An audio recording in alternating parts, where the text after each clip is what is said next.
Coach, if you just pick up where I left off and tell a little bit about what led you to Randolph as a player, and then go right into your roadmap to head coach at Randolph.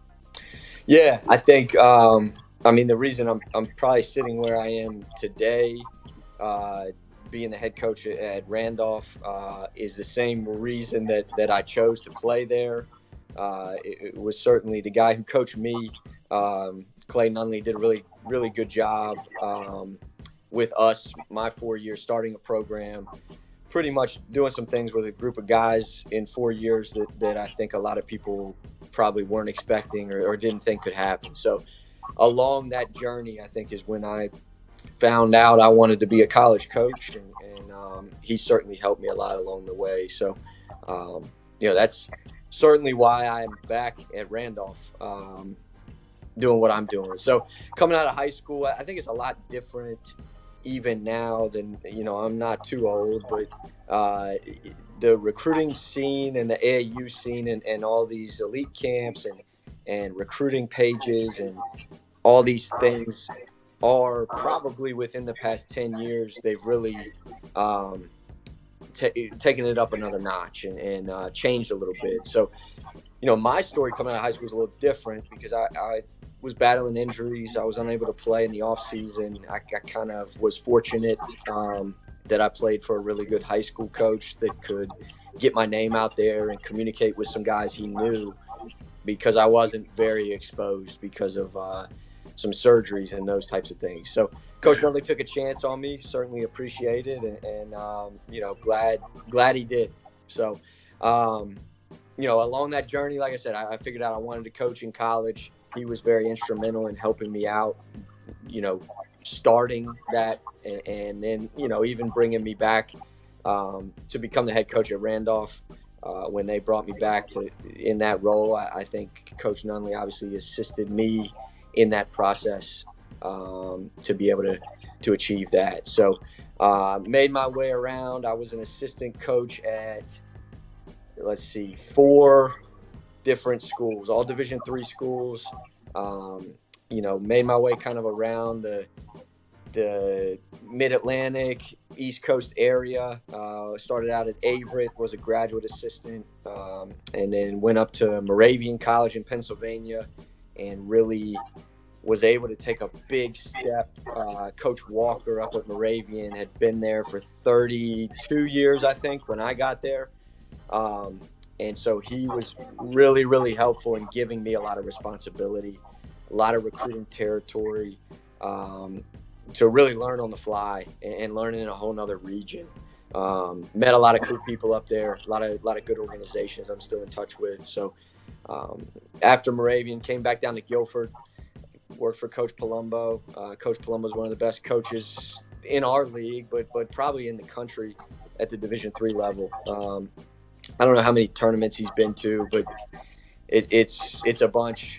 He was a missed three away from the Final Four last year in the Division III tournament. One handful of ODAC titles as well. So that was a no-brainer to be able to learn from him, work with him, and then made my way to Washington and Lee to work for Adam Hutchinson, who is probably, I think I said this to you last week, he's probably one of the smartest guys I've ever been around, hands down. So, basketball, non-basketball, everything. And just being in his office was very, very helpful for me, to learn basketball, to learn coaching, practice, recruiting. And at Washington and Lee, we did it a little different. We recruited across the country. Um, Almost exclusively out of region, Texas and Massachusetts and Michigan and California. That was very helpful for my growth. And again, at Washington and Lee, it was just me and Hutch. And so the responsibilities I gained and the trust he had in me, I think probably helped me a ton when I moved over to the head seat. And then from Washington and Lee, came back to Randolph. So I've been around the Division III landscape. Haven't left it since I was a freshman player, which is kind of cool. And certainly have taken things from every stop, starting when I was a player, all the way through all my assistant jobs to now. Yeah, awesome.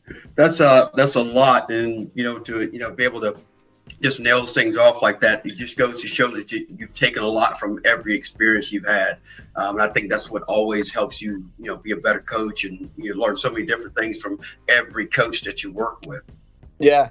Yeah, I think I don't know how we could translate this. I try to translate it with our guys sometimes in academic habits sometimes, but along my journey, I started a document on my computer just about head coaching ideas.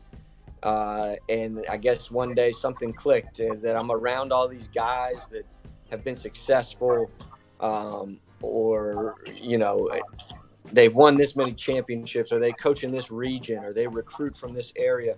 I might as well just start making a document. Yeah. And that document I still refer to a lot now, just from maybe a meeting I had with Hutch in 2015 about how we were going to run skill workouts, and I wrote down some notes about what I liked about that conversation. I'll refer back to that document on my computer, which has helped me a lot. A lot of people have misconceptions or don't really understand the difference between Division One, Division Two, Division Three, and knowing how competitive every level is competitive. And the conference that you coach in, which is the ODAC, Old Dominion Athletic Conference, is one of the premier Division Three conferences in the country. It has been for years. And if you could talk a little bit about the competitiveness of that conference, and more importantly, if I recall, when I was there, during your time, there was on average 4 to 5 teams that were ranked in the top 25 in Division Three, if I'm not mistaken. But go ahead and elaborate on that if you would. Yeah, I mean, I think the first thing I would say, I you can understand that people aren't as familiar with Division Three just because we're not as readily available for everybody to consume.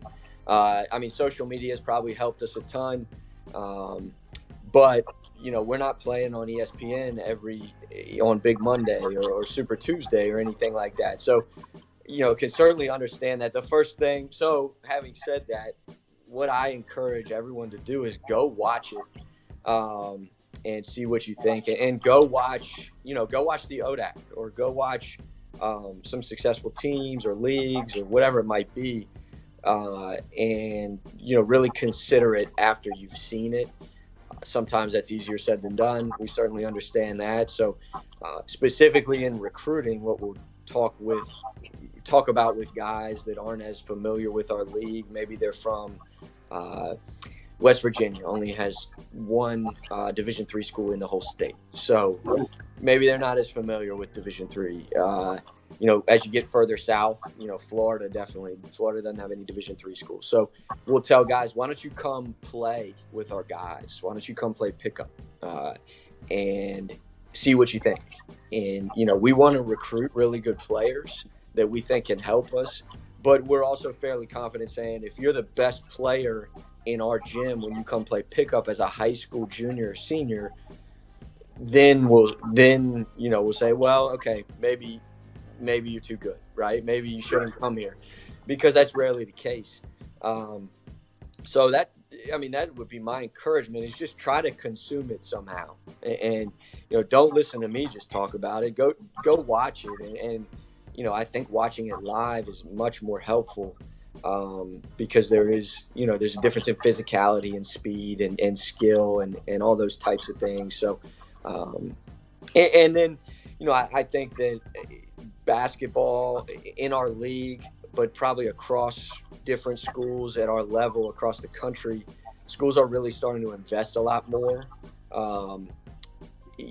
As far as coaches go, maybe facilities, maybe gear deals, whatever it is, the investments being made to maybe spend a little bit more money in recruiting, or spend a little bit more money in travel, or whatever it might be. And so I think that's made leagues a lot more competitive. Coaches aren't just sitting there waiting for players to come to them. They're going out and trying to find guys that fit and good players. And that's happening at 13 schools in our league. And I think all those schools have made it financially feasible for that to happen, whereas maybe in the past that wasn't always the case at our level. There were the haves and the have-nots, and the have-nots had to wait and see who showed up on campus to play for them, and that's not really happening now. So I think that's helped the competitiveness for sure. Yeah. So, how many teams this year were ranked in the top 25? it fluctuated. Macon was top 5 most of the year. I'll name them just so I don't forget them. Virginia Wesleyan ended the year in the top 25, but Guilford was in there at least a few weeks. I might be missing a couple schools. I know that I would say we probably had at least one more team that was ranked at some point. I just can't think of who it is right now. Well, like I said, I can speak from my experience there at Randolph. It was an eye opener for me because I had never experienced Division III. You see Division I, you see it on TV like you were alluding to, but to see it in person and be involved with it every day, you're like, holy cow, this is the real deal. The level of competition is there. The game preparation is second to none. And the expectations are just the same as they are at any other level. And I think that's one of the things I think a lot of people don't understand about Division III basketball. Everybody's going, well, I'm not getting looked at from this school or this school. So, it is what it is. But to your point, having said that, when you said about people come in and play pickup games, have you had kids come in and realize, holy cow, this is more than I thought it was? Yeah, I don't know if they readily admit that, but I do think it helps them realize. We'll get comments about certain players that are on our current team about how they like that guy or what he does or whatever it is. And so I don't know if we get specific comments about, holy cow, I can't do this, but yeah, I do think it's helpful. But and that's a great segue into, again, going back to experience that I had with your team, with having guys come in and then in a short time decide it's not for them. Once they get into that process. Is that true? Yeah, that's probably another misconception, maybe. And far and away, we cannot spend as much time with our guys as they can at the Division I level, and we can't. We can't demand as much of our guys as they can at the Division I level either. We don't have summer classes. We don't have our own dining facility for athletes. We don't have certain things like that we don't have. So, but like you were saying, it is very much a time commitment. It's very much you're going to sacrifice a lot, and it's taken seriously. And so I think that we try to get that across in recruiting as well. That I don't think that's been the guys that get recruited to our level. I think understand the time commitment and those types of things. But I do think there's a misconception out there that if you're not going to get a full basketball scholarship, then you don't have to work as hard once you get there. And that's certainly not the case. So I think maybe the guys that make it to our level that decide it's not for them because of those time commitment, sacrifice, hard work reasons, Right. It's not so much a Division III thing as it is maybe they just didn't understand what college basketball was and what that meant until they were in the teeth of it and they realized it. Yeah, I get you. So now we're going to kind of delve into the process of getting to schools, and first one we would really talk about is how you as a coach find players. I think you mentioned earlier about some places were like you said, Florida. I had no idea Florida had no Division III schools at all. That was news to me. Didn't know that. Yeah. But your process of finding players and how you do that. Yeah, it's kind of funny with the time we're in right now because first and foremost, the AAU stuff is probably the number one way that we find guys, and that a lot of guys at our level find players. It's just, it makes the most sense from a resource standpoint.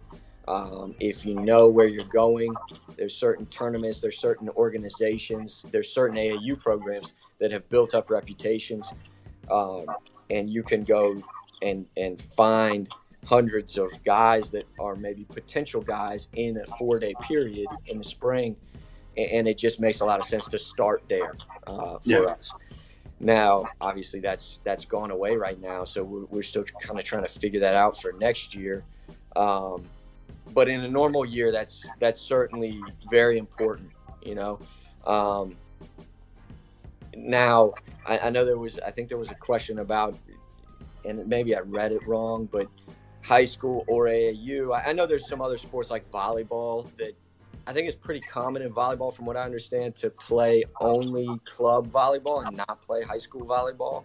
Right. I mean, I would say from a college basketball coach's perspective, if someone didn't play on their high school basketball team, that's like a really big red flag. I would not recommend playing AAU basketball and not playing high school basketball, and telling a college coach that you thought, you know, the coach wasn't good enough for you to play. Whatever the reason is, it's not a good reason. Right.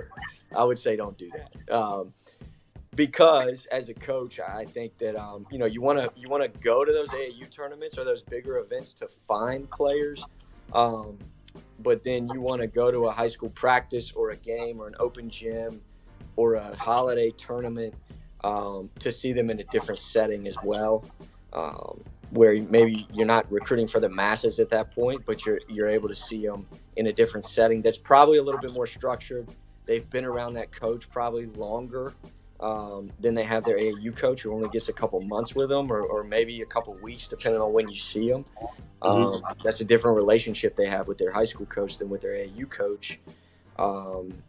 And usually, you know, they might play different kinds of defenses. They might run a more structured offense. They might have a completely different role on their high school team than they do their AAU team, which has happened to us a lot, for the better. So, you know, those two are big. You know, you had put a comment about the questionnaires and the emails and the phone calls. Doing a questionnaire is never going to hurt you. If you fill out a questionnaire and send one email, that's probably going to get lost in the shuffle a lot.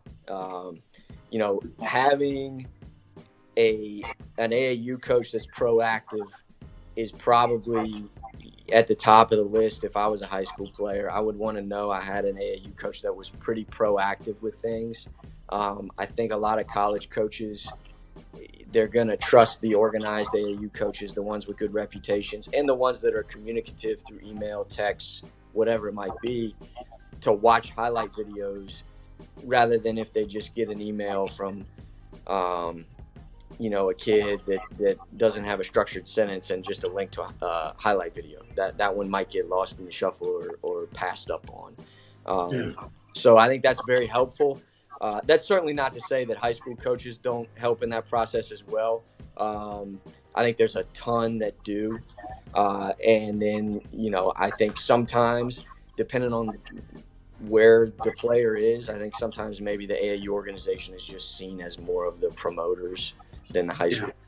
But well, can I ask you, I want to just ask a real quick question about that too, because it's a great one. Is Max Preps? Do you use that as a tool, recruiting tool? We use that to find schedules for sure. Okay. You know, the trusted, I guess, sites that we'll click on, and right now during this quarantine is a great time to send highlight film or recruiting profile links with a well-structured email, probably to introduce yourself, because there's a lot more time to click on those right now and watch them. But NCSA is pretty popular and pretty trustworthy for us. Field Level is a new one that we've gotten on. There's some other ones out there. I think Be the Beast is one that we've certainly used in the past, and watch highlight tapes, and you can get information and grades and contact information Oh, and wow. that kind of Okay. stuff. Um, from I asked that because a lot of kids that I work with like to kind of follow them, during the seasons because I can't get to every game, but I like, just go. I was using Max Preps as a way to kind of follow how they were doing. But a lot of coaches don't put any information on there, right. stats, things of that nature. Yeah, that's always hit or miss. Like I said, we usually use it to get high school schedules, game schedules, to see when we Hmm. can see a guy. Um, but we'll rely on those other websites usually for if we wanted to watch game film or highlight film. Right.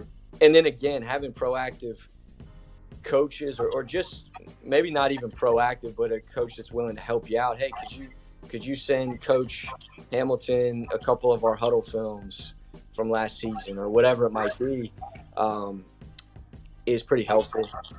Coach Spellsberg from Monacan has a question for you. He says, how does Coach feel about recruiting a kid that plays for multiple AAU teams in one season? Like a kid quits one AAU team and then plays for another, etc. Yeah. Coach Spellsberg, I hope you're doing well. RJ? Yeah, we met, I want to say 2 summers ago at a summer league. So He didn't tell me that. Yeah. Oh, he reminded me it was 31 years ago that I coached him. Thank you, RJ. I appreciate that. Go ahead. So yeah, I think, and again, probably like the body language thing, where I'm saying that maybe there's a time where maybe you could look past it or understand it. There might be a time in an AAU career where you can understand those types of moves, but I mean, just this past year, we ran into that with a couple guys very early in the process, and so as a coach, what we do is we'll simply ask why. Yeah. And if we sometimes that conversation might come up with their old AAU coach. Well, why did this happen?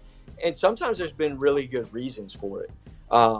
Now, we've also run into situations like we did this past spring where, the answers weren't very good, right? It was, well, I counted the number of shots I got last weekend and it wasn't enough. So, I think I should move teams or something like that. He said it to you? Those probably aren't the right,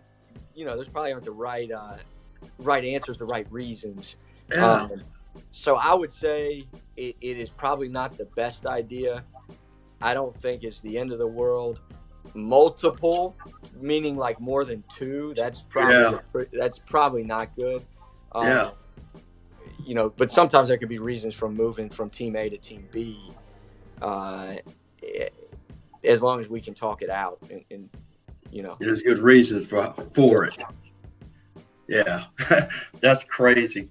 That's crazy. Somebody told you that? That's why they did that? Yeah, we've had, and I don't think that's happened once. That's happened a few times. So, wow. But we talked about this last week, but this is a perfect example of where I see the game has changed from the team concept to more of the individual part, because everybody wants to be on that pedestal so that coaches, i.e. like yourself, can see them in their moment. But I think they all forget when they get to, whether it's Randolph or it's Roanoke or it's Carolina, it's Duke, it's Kansas, wherever it might be, there is still a team concept. It's still a team sport. Yeah. And going back to your point, when you're looking at players, those are things that you're looking at, how, they're interacting with, their coach, with their players. But everybody kind of getting into this, I got to be the man, or I got to be that player so that I can be recruited for this. But it all culminates into, being a team player. Right. Yeah. You made reference to it last week. Yeah, absolutely. And I think going back to Coach's question, for me personally, it's much more alarming if there's multiple high school stops in a career than multiple AAU teams. And again, multiple high school stops, or maybe school A to school B, can be explained from time to time. The hard thing with AAU is AAU was born on, and AAU thrives and is very successful because at the core of AAU at the high school level, 16 under, 17 and under, is to be exposed to be recruited to play in college. Right. And so I don't think it's right to turn our backs on that. Families are doing this so that they can find an opportunity to play in college. I think when they're younger, 10 and under, 12 and under, 11, whatever it might be, they're doing it to develop and become a better, learn the game and fundamental. But that is a part of AAU that I do think we should all remember. Now, there's a right way and a wrong way to go about that. And, showing that you can be a team player is part of being recruited to a college team. Sure. But I do think that kids and families really battle with that in AAU, because that is a core reason to play AAU, is to be recruited to play in college. And they battle with, well, how am I going to be recruited to play in college if I don't have this certain role? Right. And, again, I don't know if it's perfect for everybody, because every team needs various roles. Sure. But, there's plenty of really good AAU players that stand out that don't shoot 20 times a game or score 30 points every game. And it's noticed, man, that guy rebounds his tail off. That guy has 10 assists every game. That guy guards this really good player that already has 5 offers and all this kind of stuff. Yeah. So there are a lot of roles in AAU, but I think it goes back to we tell our guys is we're not going to deny that there's an individual part to basketball. And if we don't all want to be a little bit selfish, we're not going to get better as a team, because we need our guys to become better players for themselves, and that will help our team. But, there's a time and a place to turn that on and off, and the successful teams, I think, find that. What about showcases? Do you utilize those as well? Do you take? Yeah, I think what you probably want to think about if you're a parent or a student athlete right now in high school and thinking about this stuff is the big showcases, throughout the summer or a one day on the weekend. Those are going to be a lot of Division III, Division II coaches are going to use those to find players. If there's a Division I coach that gets anything from that showcase, it's probably going to be from a writer or a media member that was at the showcase that does a report about it that gets back to them on it, because they don't need to recruit as many guys. Right. They're only trying to follow a small number of guys. So I think those showcases are really good. If you do your research, there's a lot of elite camps that can be really good on college campuses. There's some that maybe they're just trying to bring in numbers and just try to get as many kids as possible in the gym. But there's some elite camps where they don't want to bring in as many kids, and they really want to see all the kids and know their names and that type of thing. If you could be realistic about your level early in the process, then going to multiple Division III elite camps could be really helpful for you as a player across the East Coast or across the country. I mean, these things happen everywhere. I think a lot of good Division III players miss out on those chances because they don't want to go to a lower level elite camp early in the process. Right. And they might miss out on those opportunities because of it. But yeah, all these ways are ways we use. I would say filling out questionnaires and seeing questionnaire responses is the least likely way that we recruit. I know it's on everybody's website and we do use them, but that would probably be at the bottom of the list. Okay. I think those AAU tournaments are probably at the top of the list. But we use, and I'm probably not only speaking for me or even our level. I mean, I would say Division II, Division I, depending on low major, mid major, whatever, they use all these different kinds of methods to recruit. It just, I think your consistency in each area probably increases your chances. If you are emailing and you are planning on going to showcase camps and AAU tournaments, then emailing where you're going to be and when you're going to be there.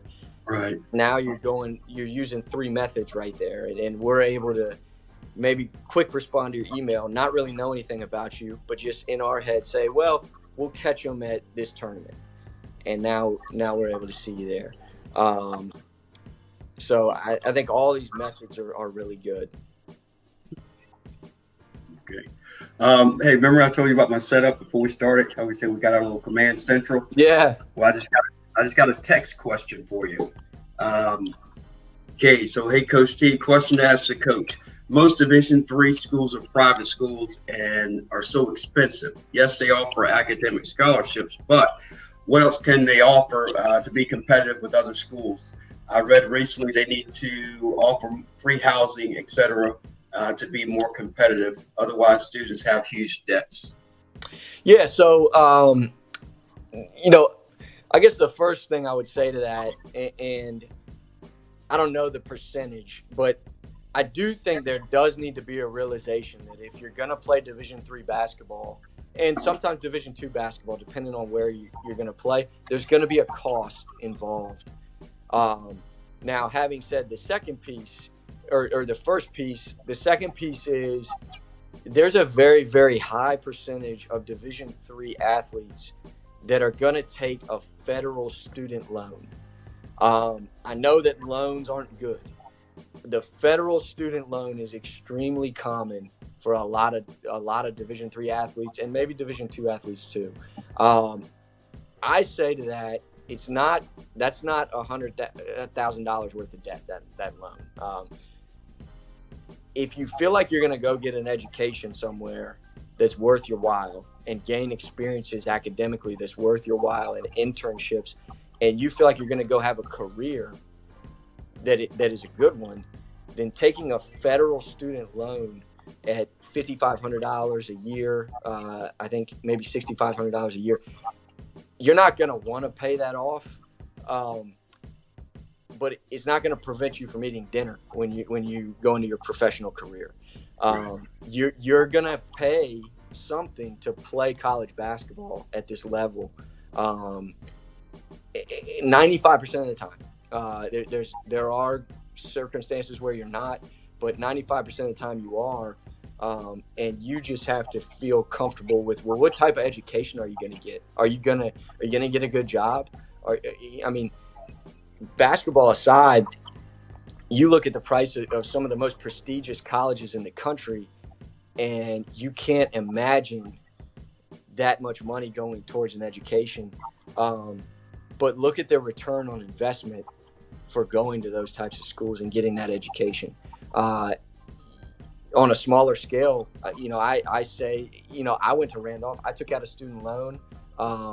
And, in my professional career, I've been fortunate enough that, paying back that government student loan every month is not fun, but, I'm eating every day and it's not preventing me from doing things. So I do think there needs to be an understanding that there is a cost involved. Maybe not no one, but again, like 95%, you're not going to pay the sticker price. Your need is going to be evaluated, financial need.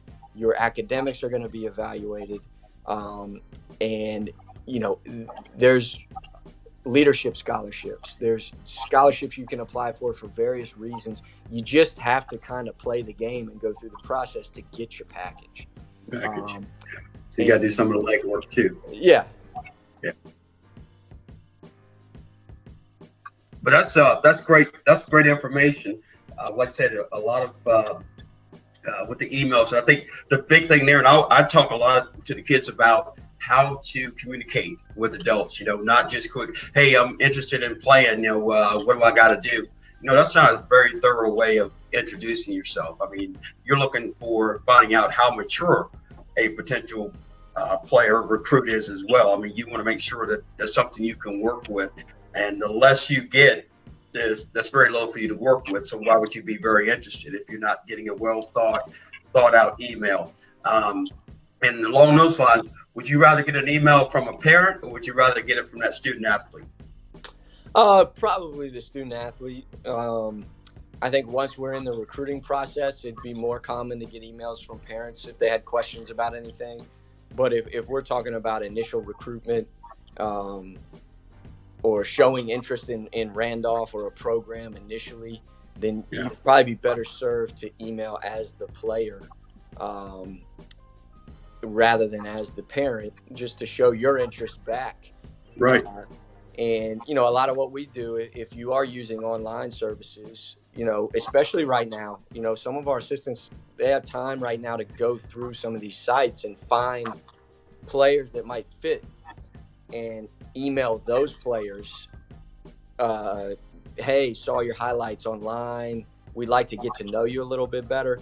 Um, and getting responses back in a timely fashion from those players, it it just leaves a better taste in your mouth as a college coach than waiting 4 months and then all of a sudden, um, getting responses back. So that certainly is helpful. It shows a level of maturity and organization to be able to And communicate that way. responsibility.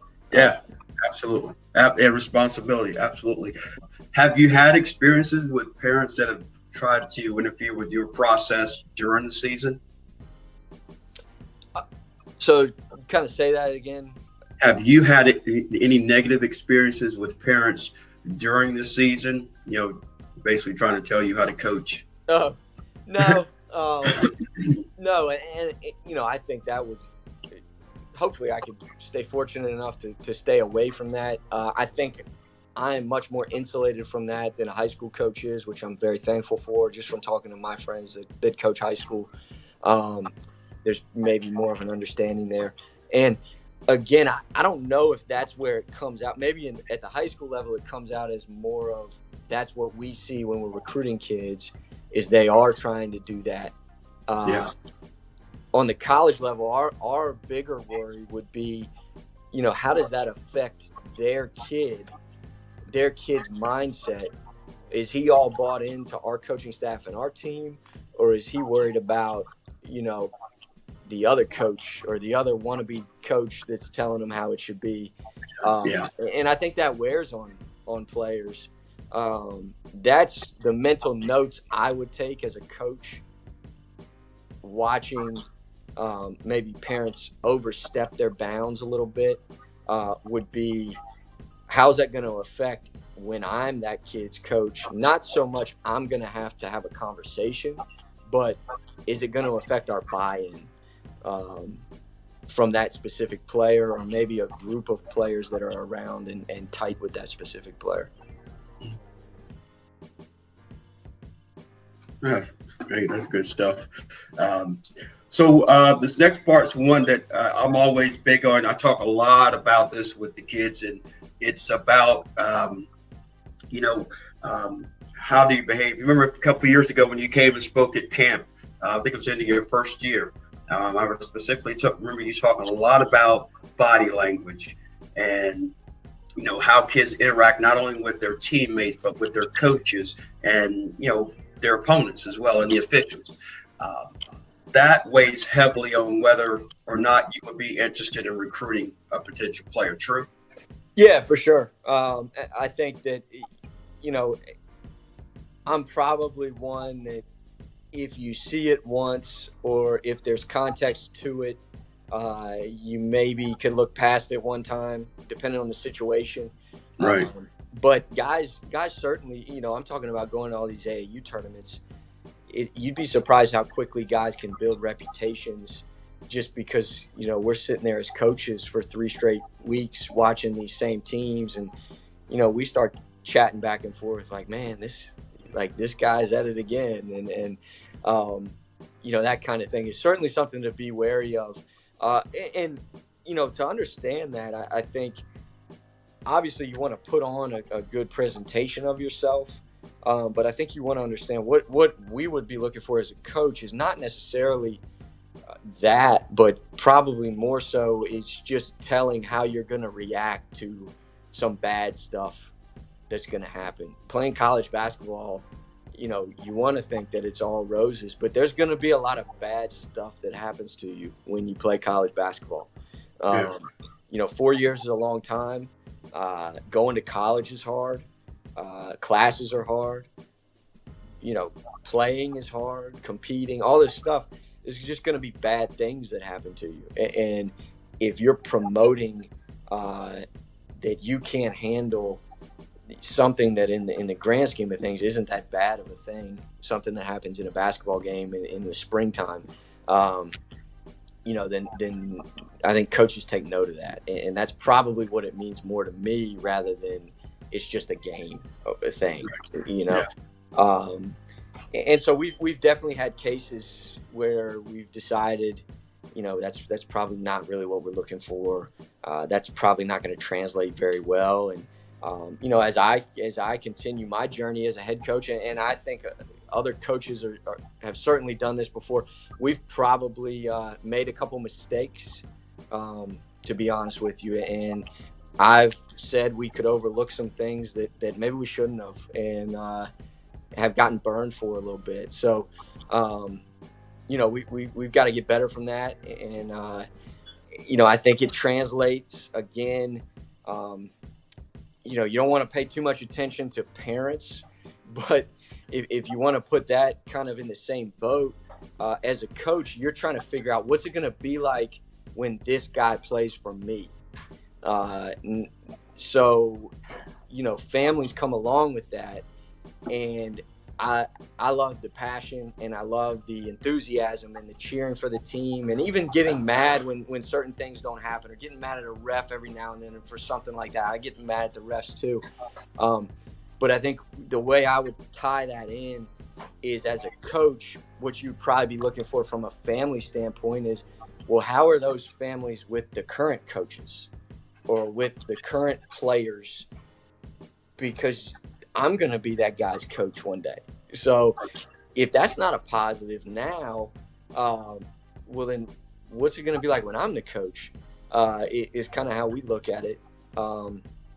And we've certainly, from a player standpoint, body language, or coachability, just visible coachability, to a off the court family standpoint, body language, or just probably verbal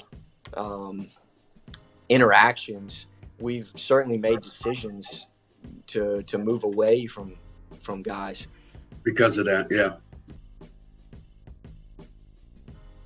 The highs and lows of coaching, your best experience as a head coach thus far would be? Yeah, so we talked about this last week. So the highs and lows, best experiences is a specific time for us that's been really special here. Was we were the 12 seed in the ODAC tournament. We were able to go on the road to Virginia Wesleyan and knock those guys off and advance in the tournament. And that was the first time Randolph had ever won a game at Virginia Wesleyan, which was pretty special for our guys. And, if you know anything about Virginia Wesleyan, those guys, they do it right, and they're really good year in and year out. So I think that was very special for our guys. That was a good one. I told you last week I remain the same, that the worst part or least favorite part about coaching is definitely kind of that feeling and the experience of coaching somebody's last game when it's over. So, this year we lost to Roanoke to end our season, and coaching in that game was really special, and it was an intense game. It was high level and back and forth, and but once you realize that you're not going to win the game and that it is over, that's a hard pill to swallow. And the unfortunate thing is, unless you're the national champion, every other team in the country is going to have that feeling every year. And, Right. I think one of the things I said to you earlier or last week was, it's one of those things that makes you wonder why you do this. If you're going to have that terrible feeling every year. you keep putting yourself through it? So that's a big low, is going through that every year. I think it speaks to the guys, that maybe a coach would feel that way. Maybe speaks to the program, but it's still not easy. Awesome. I really do appreciate it. You Yeah. made your mom very proud. You made your mom very proud. I was hoping to get some of your former teammates on here tonight. I kind of reached out to them. Kind of cool to get them out of here. Malcolm and Caleb and Cam. I didn't know that Cam Shepard's on your staff, former teammate of yours. Yeah, he coached with us this past season. Was his first season with us. So he was a local high school coach. Yeah. Okay. And he actually works in the admissions office here at Randolph. Okay. So yeah. Keep the guys employed. That's good. That's good. That's good. So what's your 5-year plan as a coach? You have a 5-year plan?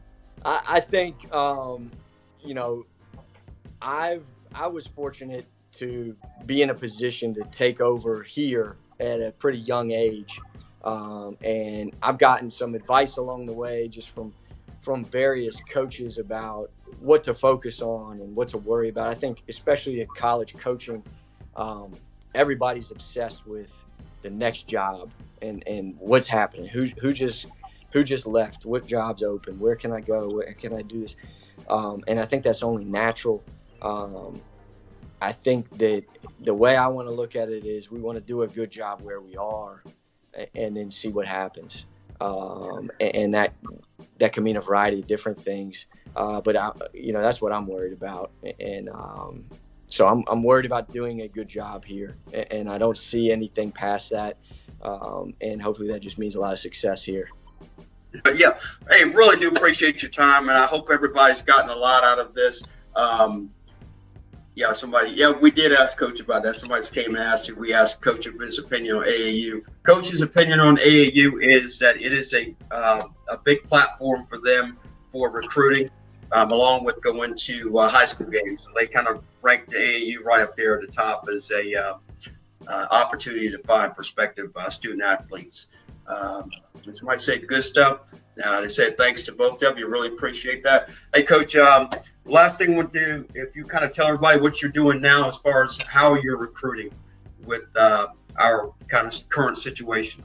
Yeah, so like I said, the emails are certainly helpful, gaining information that way, and watching a lot more highlight tapes that are being sent our way, and those types of things. Sometimes it's a time where we're able to, sometimes reach out to some coaches that we know and say, do you have anybody? Do you know anybody? And so, some of those sites that have recruiting profiles are probably being used a lot more now by college coaches because we've got time to do it. I've probably watched a lot more highlight tapes that have been sent through email recently, because there's more time to do that stuff. And there's no prospect of seeing anybody play live right now. Right. So that's what we're doing. We're still trying to finish up 2020. And so we've been on the phone and text, and our admissions office has done a nice job setting up virtual tours that we can get guys on, trying to use different methods, PowerPoint. We're making our own highlight films to send guys and that type of stuff. Definitely using technology a lot, which is good. So, yeah. Hey, guess what? We got somebody watching from Canada. Okay. A friend of mine, Tim Cobb, from a childhood friend from years ago. Appreciate it, Tim. Hope you're doing well. Coach, really appreciate you taking time. And if you all don't know, Coach is also a newlywed, got married last year. And I meant to tell you this, and my wife's on, so you remember this. There's 4 things you need to remember. Okay, you ready? Yeah. You don't need to write these down. All you got to do is remember this. Okay, 4 things you need to remember. You're right. I'm wrong. I'm sorry. I love you. You remember those 4 things? I got you. You remember those 4 things? Boy, you will be married for a long time. I'm going on 16 years next month. Yeah. Yeah, man. That's kept me alive. It's kept me alive. I'm messing with you, man. Really proud. Congratulations. And best of luck to you. And the coaches, they're finalizing the schedule. They may be playing in Greensboro, possibly, next season, right? Yeah, I think we should be at Greensboro College. Greensboro College. Yep. And then the year after that, hopefully you'll be at Guilford. Hopefully. At Guilford. Yeah. Yep. Yes. Let's see here. Good Lord, man. It's popping up everywhere there. The old buddy from Pop Warner Football. Good Lord, man. People are aging me today. This is crazy. But thank you all, everybody. Really appreciate it. Coach, again, thank you for your time. Best of luck to you. Stay safe. And we shall look forward to seeing you soon. And one last thing, we will be doing an interview with Coach Perrin, Rob Perrin from Catawba in the next couple of weeks. We're probably going to be doing that on Instagram, though, once he gets his Instagram account up. But like I said, I'll make reference to that we spoke today, because I think he does. I think you say you know of him, right? Yeah. Yeah, I know some of the guys. Well, cool. Well, thank you, Coach. Really appreciate it. And say hello to your lovely bride for us. Absolutely. All right, take care. See you. Bye. All right, we appreciate it. Thank you so much. It went a little longer, but hey, you know what? We have fun like this. It's good stuff. Thank you all so much, and stay safe out there. And hopefully, we will be seeing you soon. I'm Coach T, and I'll be seeing you on the court.